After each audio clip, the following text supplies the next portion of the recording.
Hi, it's Lisa from Aslan Coaching here. I'm going to speak a bit about where coaching fits around clinical therapies because it's one of the things that we're asked a lot. One of the first things we as coaches are required to do when a client approaches us for information about coaching is to explain the difference between coaching and other therapies. Coaching is future focused, identifying where the client is now, where they want to be in the future, and filling the gaps between now and then with a sustainable plan, clear steps, ongoing support and accountability. Coaching is not the same as counselling, psychotherapy, mentoring or training. Counselling and psychotherapy deal with problems often from the past.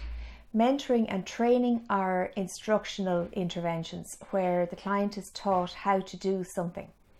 So sometimes there is an overlap. For example, we all have bad things that have happened to us in the past. And if these come up in coaching, that's perfectly fine because it helps the client and the coach to understand what has brought them to this point.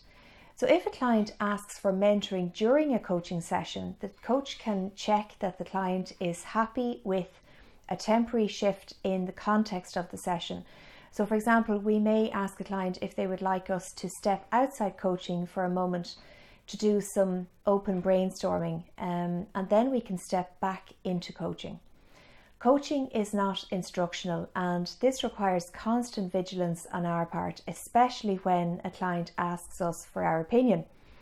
In terms of counselling or psychotherapy, anyone who presents for coaching with a recent onset of depression or acute anxiety or severe distress will be referred to the appropriate professional with their agreement.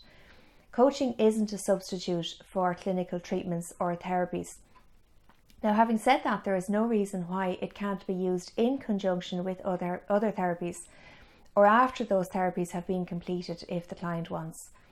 Sometimes people who are coming out of counselling, having progressed beyond the original problem, like to have a follow-up intervention or a follow-on intervention that looks to the future so they can make plans and move forward.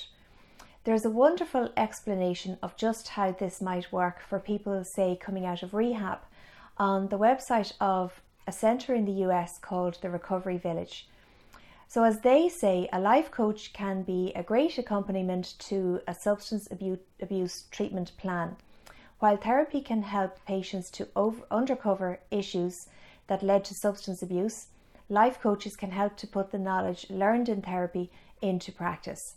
While a therapist may help a patient to identify triggering situations and strategies for dealing with those issues, a life coach can help the patient to implement those strategies on a daily basis. Their full post can be found on their website. I'll put a link to it with this video, and I recommend reading it because it clearly explains how coaching can help addicts who want to move on with their lives.